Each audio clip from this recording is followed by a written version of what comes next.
छठी माई के गाना लेके आए हैं दीदी भैया लोग। आप लोग को अच्छा लगेगा तो लाइक करिए, सब्सक्राइब करिए, कमेंट करके बताइए कैसा लगा।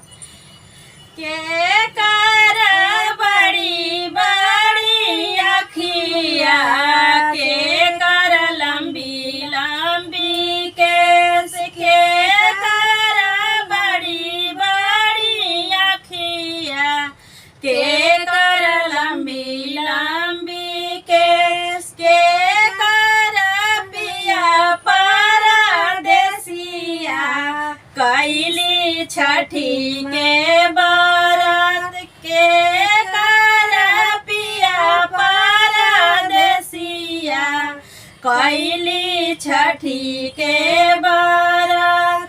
सूरज देव के बड़ी बड़ी अखिया, छठी माई के लंबी लंबी केस, छठी माई के लंबी लंबी केस, ममता दई के पिया परदेसिया, कैली छठी के बारात, कैली छठी के बारात।